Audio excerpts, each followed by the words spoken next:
The planet was called Varan 3, a green and gold world filled with deep forests, endless storms, and strange life. It was a place no human was meant to be alone. Yet Lieutenant Mirahale was alone. Her small scout pod lay half buried in the soft dirt, smoke still curling from the broken thrusters. The sky above her shimmered with twin suns, and her reflection showed on her cracked helmet visor, dust, sweat, and eyes that refused to give up. She had crash-landed 12 hours ago. No signal. No response. Her comms were dead. The emergency beacon blinked weakly, its battery almost gone. The forest stretched around her like a living wall. Thick vines hanging from giant trees, every leaf humming with quiet life. Mira was a soldier, trained for the unknown. But this world felt different. It was alive in ways she couldn't explain. She could feel it. Watching her, she pushed through the brush, her rifle slung low and her backpack digging into her shoulders. She was tired, but she moved carefully, step by step. Her boots sank into soft moss. Insects with glass wings buzzed around her, and somewhere far away, something roared, a deep, echoing call that made the ground tremble. Mira stopped. The sound wasn't near, but it reminded her she wasn't alone here. The planet had predators, and she was not one of them. She found a small clearing where light fell through the canopy like golden rain. She knelt beside her open supply pack and checked her rations. 1 day's worth, maybe less. A few tools, a flare gun, and her courage, that she still had. Mira took off her helmet for the first time since the crash. The air was heavy and wet, smelling of metal and earth. She breathed slowly, trying to calm her mind. The forest was quiet now, too quiet. Then she heard it, a low, rumbling growl. It came from behind her, deep and rough, like thunder through a tunnel. Her heart jumped. Slowly she turned. From the shadows, 2 golden eyes stared back at her.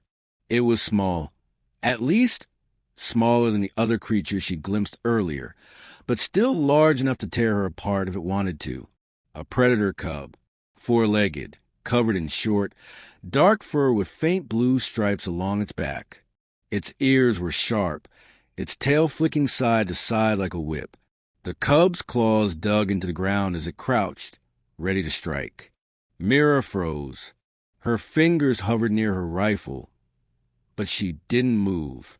She had studied alien behavior in training. Fast movements could trigger attacks. The cub growled again, lips pulling back to reveal small but deadly fangs. Her heart pounded in her ears. Her voice was barely a whisper. "Easy, I'm not going to hurt you." Of course. The cub didn't understand. It only tilted its head and made a sound halfway between a hiss and a snarl. Myra's mind raced. She couldn't run. She couldn't shoot. It might attract more predators. She had to think, to stay calm. The cub took a slow step forward. Its eyes never left hers. Something in those eyes made her pause. They weren't wild, not entirely. There was thought behind them. Curiosity. Maybe even confusion. Then it growled again, louder this time, and Mira felt something ancient rise inside her. Fear. And something else. Defiance. On Earth, wolves had once tested humans like this. Staring. Waiting. Seeing if the creature before them would break. And long ago, humans had survived not because they were the biggest or strongest, but because they refused to kneel. So Mira did something crazy. Something no training manual would ever suggest. She growled back. Her throat vibrated as she made the sound, low. Deep, not loud but steady. It wasn't perfect, but it was enough. The sound cut through the air, strange and raw. The cub blinked. Its ears twitched. The growl in its throat faltered. Mira kept her gaze locked on it, her breathing even. Her pulse thundered, but she didn't show it. Seconds passed. The cub tilted its head again, now less sure of itself. The air between them felt heavy, like a string pulled tight. Then it happened. The cub lowered its head, not fully but slightly, a sign of hesitation, a sign of respect. Mira stayed still. She didn't smile, didn't move, didn't break eye contact. The cub made a small, confused whimper, then stepped back. It wasn't surrender, not yet, but it wasn't attack either. The forest around them seemed to exhale. The insects began buzzing again. The leaves rustled softly in the wind. Mira finally let out a slow breath she didn't realize she'd been holding. Her hands shook a little as she lowered her rifle. The cub watched her one last time, then turned and slipped back into shadows. Mira stood alone in the golden light, her heart still racing. She looked toward the trees where the cub had vanished. "What was that about?" she whispered. But deep down she knew this planet didn't follow human rules. Every creature here tested its world and her place in it. And today, she had passed the first test. She didn't know that somewhere, hidden in the forest's dark heart, something much larger had been watching. Something with the same golden eyes, but far, far older. And it had just decided that the human who growled back was worth noticing. The forest held its breath. Mira stood alone, staring into the trees where the predator cub had disappeared. The silence felt heavy now, like the whole jungle was waiting. Every instinct told her to move, to run back to her damaged pod, to hide. But she stayed still. Something didn't feel right. Then she heard it, a second growl, deeper, heavier. It rolled through the trees like thunder crawling across stone. The ground under her boots vibrated. Leaves shivered. Her stomach turned cold. That sound didn't belong to a cub. From the shadows, the underbrush moved, slowly, deliberately. Branches snapped under massive weight. The air smelled like ozone and iron. And then it stepped out. The mother. She was huge, at least 3 meters tall at the shoulder, muscles rippling under sleek black fur streaked with faint blue light. Her golden eyes burned like molten fire. Every step she took made the earth seem smaller. The cub appeared beside her, whining softly, brushing against the giant's legs. Mira didn't move. Her pulse hammered in her ears. Her fingers twitched near her rifle, but she didn't lift it. She knew it would be useless. The predator mother looked at her cub, then at Mira. The meaning was clear. Who touched my child? The air thickened with danger. The mother's lips pulled back, showing rows of razor fangs. She let out a growl, so deep it rattled Myra's bones. Myra's throat went dry. She tried to think, to plan, but there was no escape. The beast was between her and the forest path. Behind her was open ground. She was trapped. Her mind screamed to run. Her body didn't listen. She remembered her training when faced with an alpha predator. Fear only feeds it. Confidence is survival. So she did what she had done before. She straightened her back, raised her chin, and stood tall. No trembling. No backing away. Her eyes locked on the creature's golden gaze. The mother circled her slowly, head low, muscles tense. She was testing Myra's reaction, watching for weakness. Every time the giant beast stepped, the earth crunched under her weight. The cub sat behind her mother, peeking around her leg, wide-eyed and silent. Mira took a slow breath. Her heart thundered, but her expression stayed calm. "I didn't hurt your cub," she whispered under her breath. "I just met it." The words meant nothing to the creature, but maybe the tone did. The mother stopped circling. Her eyes glowed brighter. She lowered her head, just inches from Myra's face. Mira could see her reflection in those golden eyes, small, fragile, human. A deep, vibrating growl rolled through the air. It was more than a sound. It was a warning. Myra's instincts screamed that this was it. One wrong move, and she'd be torn apart. Her muscles tensed. Her hand clenched into a fist. And then she growled. Low, steady, controlled. The sound came from deep in her chest, shaky at first but growing stronger.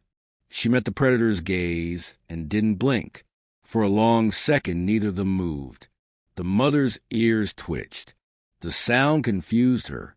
This small creature dared to speak her language? Myra's growl faded, but her stare did not. The great predator's nostrils flared. She leaned closer, sniffing, breathing in the scent of this strange being that refused to kneel. Her golden eyes narrowed, and then, unexpectedly, she stopped. The growl softened. The beast tilted her head slightly. Her massive tail, once lashing in anger, slowed. Mira didn't move. She didn't speak. Something was changing in the air. The mother stepped back half a pace, still watching. She looked down at her cub, then back at Mira. The cub let out a small chirp-like sound, almost playful. The mother huffed quietly, as if answering it. The forest began to move again, the hum of insects returning, the distant cry of other creatures. The moment of death had passed. Myra's legs felt weak, but she held her ground. The predator's eyes lingered on her one last time. There was no hate in them now, only recognition. A kind of understanding passed between them, primitive, wordless, but real. The mother turned away, her muscles rippling under the dim light. The cub followed, glancing back at Mira one last time before disappearing into the forest shadows. Silence returned. Mira exhaled hard, the sound shaky. She dropped to her knees, pressing a trembling hand to her chest. Her heart was beating so fast she thought it might burst. She looked around. The clearing was calm again, as if nothing had happened. But she knew better. The jungle had seen, it had judged, and somehow it had let her live. She whispered softly, "You're full of surprises, Varen 3. Then she stood and looked toward the dark forest where the predators had gone. Her throat still burned from the growl she'd forced out. She smiled a little, half in disbelief. "Guess I speak monster now," she said, voice faint. She turned toward her broken pod, walking slowly, every step heavy with exhaustion. But her eyes burned with something new. It wasn't just survival anymore. It was purpose. Whatever these creatures were, they respected strength. And in that strange, dangerous way, she had earned a place, however small, in their world. But she didn't see what moved high above in the canopy. 2 more golden eyes, watching silently from the darkness. The mother wasn't the only one who had noticed her. Something larger, older, and far more intelligent had been watching the entire time. It gave a soundless rumble, almost like laughter, and then it, too, vanished into the forest. Mira felt a chill crawl up her spine. Somewhere deep inside, she knew this wasn't over. The forest had tested her once, and it would test her again. Night came fast on Varen 3. The twin suns sank behind the mountains, and shadows spilled like ink across the forest floor. Strange lights blinked among the trees, plants that glowed faintly blue, insects that shone like stars. The air grew cooler, heavier. Every sound echoed longer in the dark. Mira sat by a small fire, wrapped in her emergency blanket. Sparks rose into the air and vanished. Her crash pod was half a kilometer away, still useless. She had spent the day repairing the power cell, but the jungle had other plans. The moment she touched the tool, something rustled nearby. Something big. Now, as she stared into the flames, she felt the same pressure again, that sense of eyes watching her from the dark.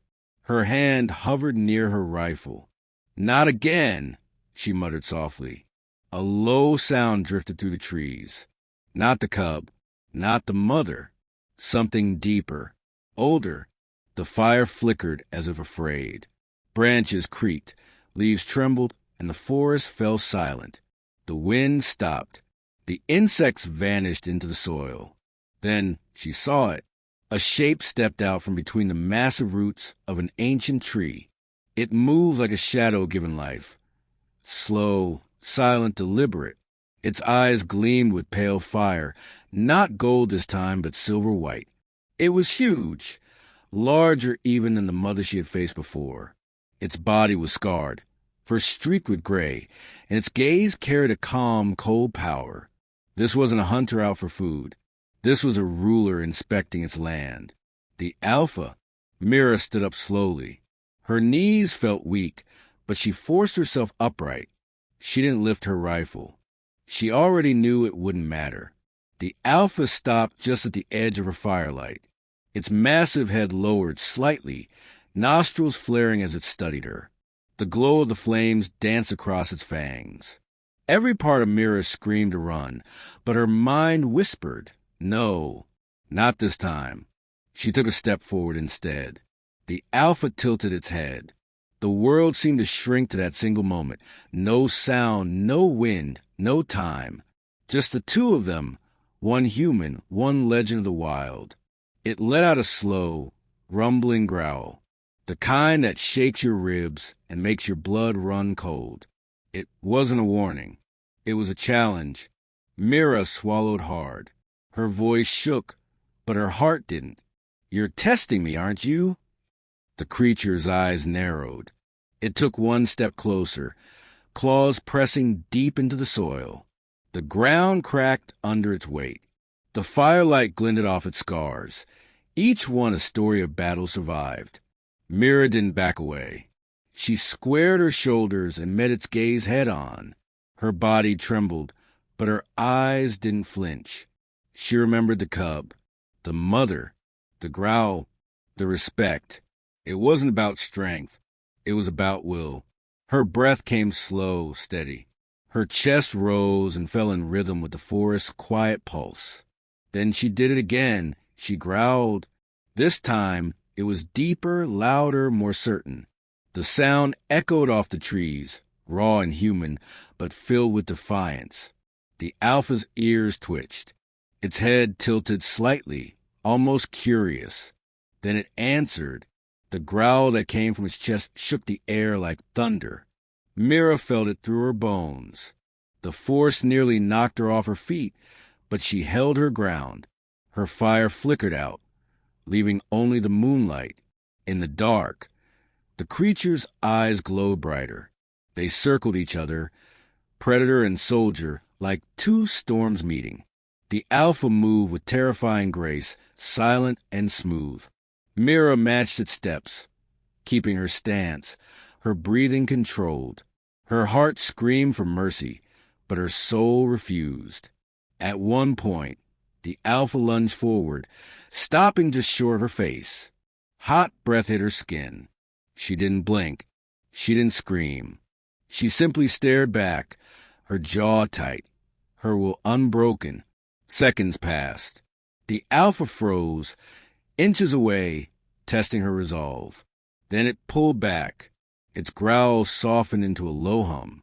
Not anger, not threat, something older recognition. It sat down. Mira blinked, unsure if she was hallucinating. The alpha lowered its head slightly, eyes steady, unblinking. In that moment, something shifted between them. For the first time, Mira understood. These creatures didn't rule through fear alone. They ruled through balance, through the understanding that power meant responsibility. The alpha wasn't here to kill her. It was here to measure her worth. And she had passed. The alpha rose again, turning its head toward the forest. It gave a short, deep grunt, almost like an order, and vanished into the darkness as quietly as it had come. Mira stood frozen, staring at the empty space it left behind.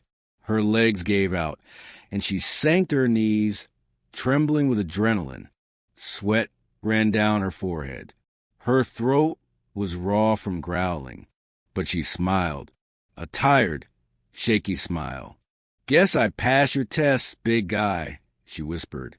The wind returned. The forest came alive again. Tiny glowing insects drifted back into the air, and the distant cry of some winged creature echoed faintly through the night. Mira leaned back, looking up at the alien stars. Her body ached, her mind reeled, but her spirit burned brighter than ever. She wasn't just surviving anymore. She was being shaped, tested by this world, accepted by it in ways she couldn't yet understand. And somewhere out in the shadows, the Alpha watched her one last time. It made a sound, a low rumble that could have been laughter or approval, and then disappeared into the endless forest. Mira whispered to the stars, "You wanted courage. You got it." The wind carried her words away, deep into the heart of Varen 3, where even the beasts listened. Morning came slow on Varen 3. Mist hung over the trees like a silver veil. Drops of dew clung to every leaf, glowing under the first light of the twin suns. Birds with crystal wings called to each other in the high branches. The forest, wild and endless, looked peaceful for once. Mira sat on a fallen log near the remains of her fire. Her face was pale, her eyes half closed, but there was a small, tired smile on her lips. She hadn't slept much, not after last night. The memory still burned in her mind. The Alpha's eyes, bright as moons, the rumble of its voice, the silent test between them. She had stood her ground, and somehow she was still alive. Her hand shook slightly as she tightened the strap of her rifle. She didn't want to admit it, but part of her felt different, changed, as if that single moment had pulled something ancient out of her, something buried deep in human blood. For the first time, she didn't feel like a stranger on this world. She felt like a part of it. She rose and started walking through the mist, moving slow, alert. Her boots pressed softly into the damp earth. Steam rose from the ground. The forest smelled of moss and iron, and something sweet she couldn't name. Every sound felt alive. Every shadow had weight. After an hour, she found a small stream running through the trees. The water was clear, cold, alive with tiny glowing fish. Mira knelt to drink, cup in her hands. The chill woke her senses. Then she froze. A shape moved on the other side of the stream. 2 golden eyes. The cub. It stood there, smaller than she remembered, its fur damp with mist.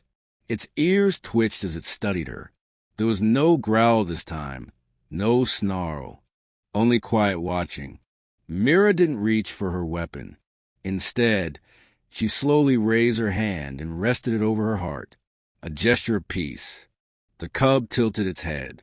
A long minute passed. The air between them hummed with quiet tension. Then the cub did something unexpected. It stepped forward and lowered its head, sniffing the air near her. The stream was narrow, shallow. Mira held perfectly still as it crossed, claws splashing softly in the water. When it reached her side, she could see every detail, its sharp eyes, its smooth fur, the faint blue lines that pulsed gently like veins of light. The cub made a soft, chirping sound. Curious. Testing. Mira smiled carefully. "You remember me, don't you?" The cub blinked, then sat down, tail curling around its paws. She couldn't believe it.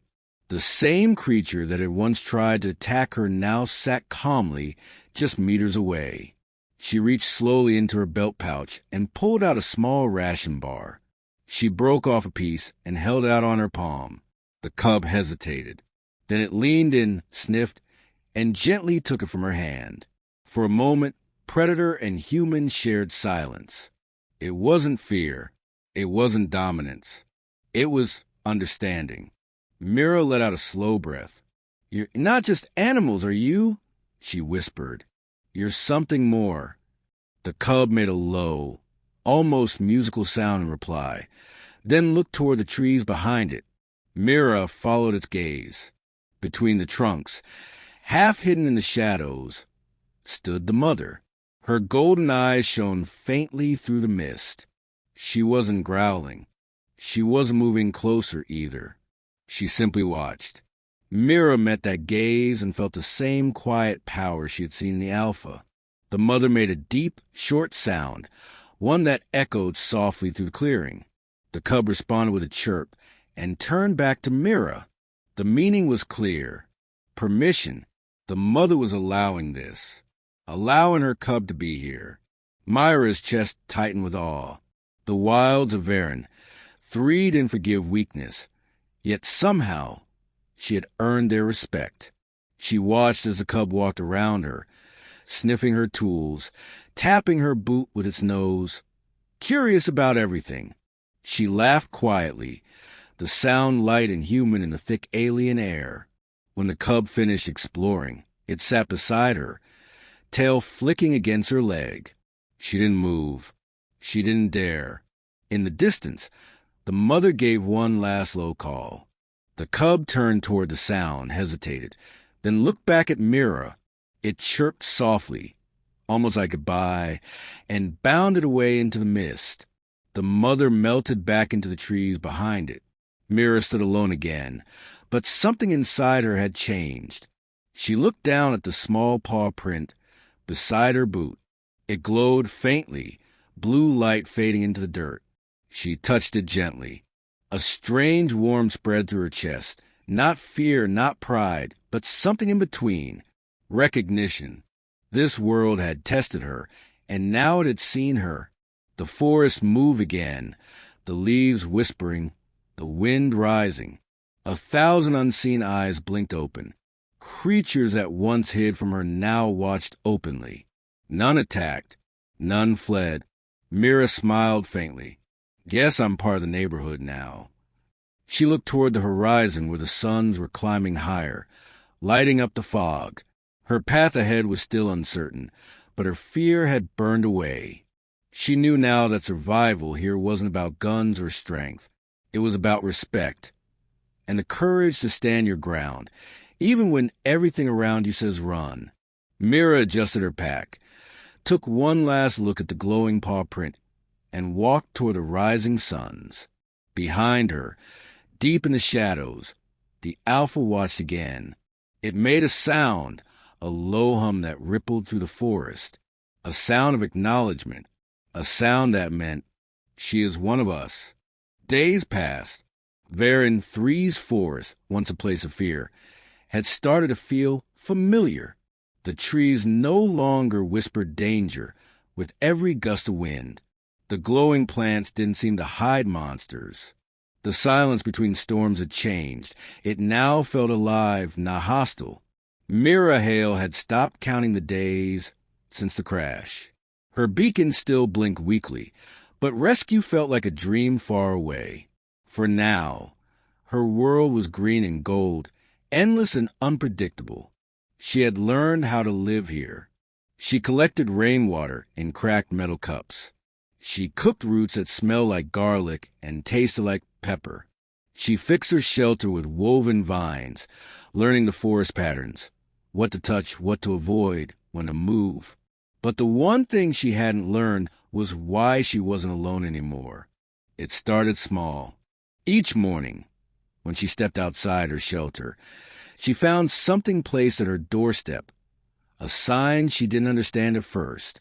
One morning it was a pile of smooth stones, the next a half-eaten fruit, then bones clean, spotless. At first, Mira thought scavengers were dragging scraps near her camp, but then she noticed something strange. Each item was arranged carefully, the stones in a line, the fruit placed in the center, the bones stacked like tiny towers. It was deliberate, and one night, she found out who it was. She was sitting by her fire, reading the last few lines from her damaged datapad, when a low sound came from the dark. Not a growl, a chirp. Her eyes lifted, and there it was, the cub. It stood at the edge of the light, eyes glowing gold. Its fur shimmered in the fire's warmth. It was bigger now, stronger, its movements more confident. Mira smiled softly. You again. The cub stepped forward, head low, cautious but not afraid. It dropped something on the ground, a shiny piece of metal, probably scavenged from her broken pod. Then it looked at her and made a quiet sound, almost proud. Mira laughed under her breath. "You brought me a gift?" The cub tilted its head. She reached slowly for a small pack beside her and pulled out a strip of dried meat. She placed it on the ground, pushing it forward with a stick. The cub sniffed it, then snatched it up and swallowed it whole. It let out a short rumbling noise that almost sounded pleased. For the first time in weeks, Mira felt warmth that wasn't from fire. A strange comfort. The cub circled her small camp, sniffing the tools, watching her every move. When a branch cracked nearby, it growled, a sharp warning sound that made Mira freeze. Its ears twitched, eyes focused. Only when the forest went quiet again did it relax and sit beside her fire, tail curling around its paws. Mira looked at it and smiled. "So you're guarding me now?" The cub blinked slowly, as if understanding. That night, they sat together in silence, the forest sounds fading around them. Mira didn't speak again. She didn't need to. Something wordless connected them now, something older than language. By morning, the cub was gone, but the paw print around her camp told her it had stayed all night. The days that followed blurred together. The cub returned again and again, sometimes in daylight, sometimes at dusk. It would appear from the shadows, tail flicking, carrying strange offerings. Once, it dragged a whole branch of glowing berries to her feet. Another time, it left behind a broken helmet from her crashed pod. Mira began to look forward to its visits. She talked to it softly, telling stories about Earth, about her ship, about the stars. The cub would tilt its head and listen, as if the words were songs it almost recognized. One evening, as the twin suns dipped low, a storm rolled over the horizon. Lightning flashed through the forest. Thunder boomed like mountains breaking apart. Mira ran to secure her shelter, tying down loose branches. The cub appeared suddenly at her side, whining. "Go!" she shouted over the wind. "Find your pack." The cub didn't move. It stayed beside her, pressed against her leg, refusing to leave. The storm hit hard, rain slashing, wind howling, lightning clawing the sky. Myra's shelter shuddered. She pulled the cub under the thick tarp and held it close. Its fur was warm and trembling. Hours passed before the storm calmed. The forest glistened with fresh water, glowing plants swaying gently. Mira lay on the ground beside the cub, both soaked and exhausted. She laughed weakly. "You're crazy, you know that?" The cub chirped softly and pressed its head against her shoulder. Something inside her cracked then, not fear, not loneliness, but the wall between her world and this one. She had come to this planet as a survivor. Now, she was becoming something more, a part of it. When dawn broke, the storm had left the air clear and bright. Mira watched the cub step into the light, shaking off the water from its fur. Its golden eyes met hers one last time before it turned toward the trees. It paused, looking back, and made a short, deep sound that echoed faintly. A promise. Then it vanished into the forest. Mira sat there for a long time, listening to the wind through the leaves. For the first time since her crash, she didn't feel trapped. She felt chosen. The predators of Varen. Three didn't just see her as prey anymore. They saw her as something else, something equal, and deep in the shadows, unseen by either of them, the Alpha watched once again. Its voice, low and rumbling, carried through the trees, a sound both proud and ancient. Recognition had turned into acceptance, and acceptance was the beginning of something far greater. For many nights, peace lived in the forest. Mira had almost forgotten what fear felt like. The cub still came and went, always quiet, always watchful. Sometimes it slept near her campfire. Sometimes it vanished for days, only to return with a fresh kill or another strange gift from the wild. She had started calling it Kiro, a simple name that fit its curious, proud nature. Kiro seemed to like the sound of it. Whenever she said Kiro, its ears twitched and its tail flicked once, like a small smile in motion. Together, they survived. They hunted, explored, and learned. The forest no longer saw her as prey. But Varen, 3 had a way of reminding outsiders that peace never lasted long. That reminder came one quiet morning. The suns had just risen. A mist rolled to the trees, and the air smelled clean after a night of rain. Mira was kneeling beside the stream, filling her water pouch. Kira was nearby, pawing playfully at the glowing fish. Then the forest went silent. Every sound stopped. No birds, no wind, not even the buzz of insects. Mira straightened slowly. The hair on her arms rose. She scanned the treetops. Something felt wrong, too still, too heavy. Kiro froze too, ears flicking back. His golden eyes narrowed. Then came the sound, faint at first, but rising fast. A metallic hum, rhythmic, artificial. Myra's stomach dropped. She knew that sound. She'd heard it before, in training, in war zones, in nightmares. A hunter drone. She grabbed her pulse rifle and crouched low. No, not here. The hum grew louder until it filled the forest, bouncing off the trees. A shape moved through the fog, small, dark, and gliding. Its metal body reflected the light, sleek and sharp like a blade. Red sensors blinked along its surface. It was one of the automated recon drones from her own fleet, an old model, reprogrammed for scavenger duty. It wasn't looking for survivors. It was looking for parts. Anything moving, breathing, or warm-blooded was marked for destruction. "Kiro," she whispered, voice trembling, "get back." The cub didn't move. It crouched low beside her, fur bristling, teeth bared. The drone scanned the area. Its red beam swept across the ground, hitting Myra's shelter, the fire pit, the stream. It beeped sharply, locking onto the heat signatures. It saw them. Myra's pulse spiked. "Run." She sprinted toward the dense trees, dragging Kiro by the scruff. The drone opened fire. A burst of plasma scorched the earth where she had been standing. Dirt exploded into the air. The smell of burning would fill her lungs. She dove behind a fallen log. Kiro growled beside her, eyes blazing. "Stay down," she hissed. The drone's red light cut through the mist again, sweeping side to side. It was tracking their movement, adjusting its aim. Mira aimed her pulse rifle, but her battery was half dead. She had 1, maybe 2 shots before it overheated.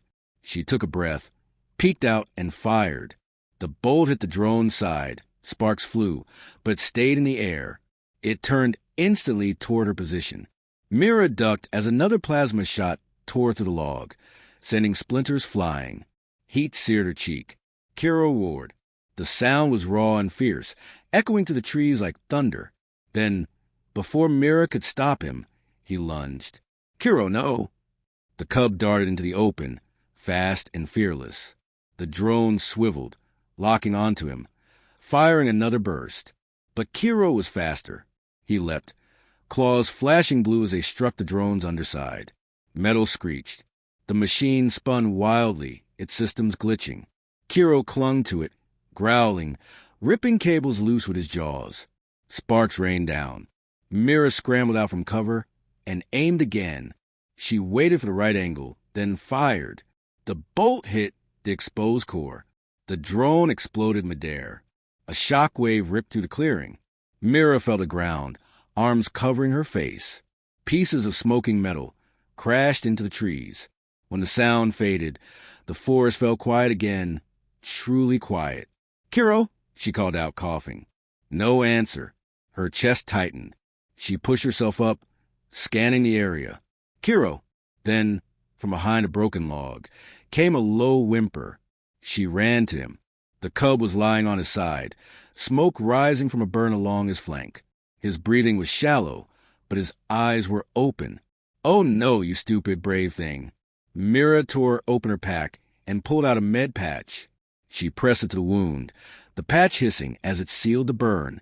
Kiro winced but didn't pull away. His tail flicked weakly. Stay with me, she said, voice breaking. You did it, Kiro. You saved us. The forest seemed to breathe again. The wind stirred. The suns rose higher, cutting through the smoke. Mira sat beside him, her hand resting on his fur. For the first time, she realized how far their bond had come, from a growl in the dark to a fight for survival, side by side. She looked at the wreckage smoking in the clearing. The drone's red eye still flickered faintly. It had sent a signal before it died. Someone or something now knew they were here. Mira stared at the horizon, eyes hardening. They'll come, she whispered, and we'll be ready. Kiro's tail brushed against her leg, as if agreeing. She smiled faintly, her hand still on his shoulder.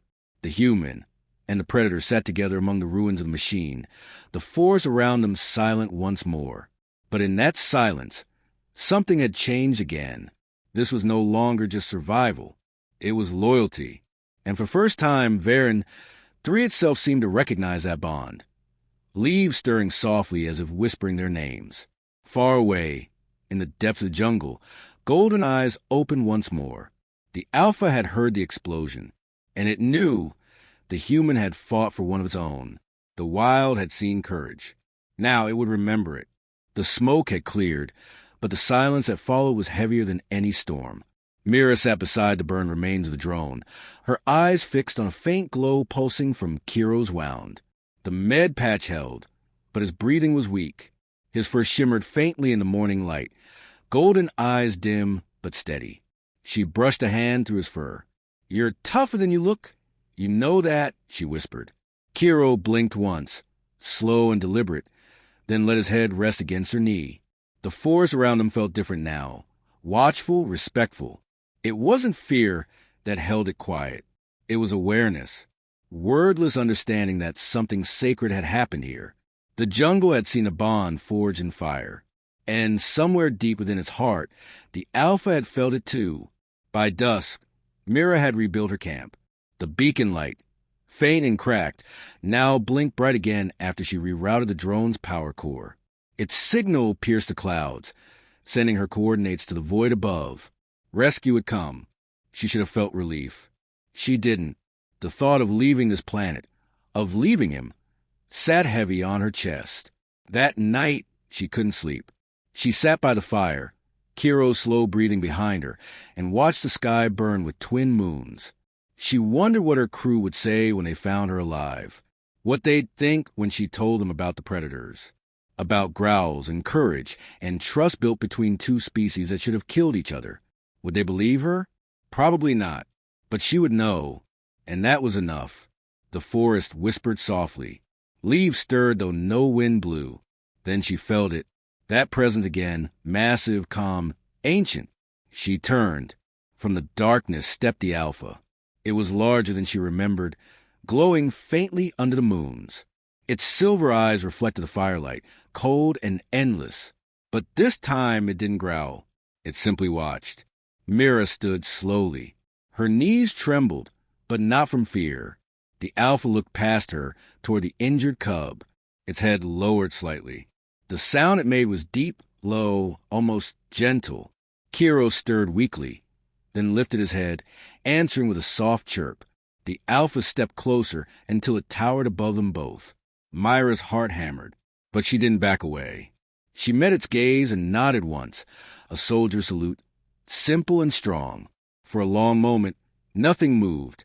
Then the Alpha did something that took Myra's breath away.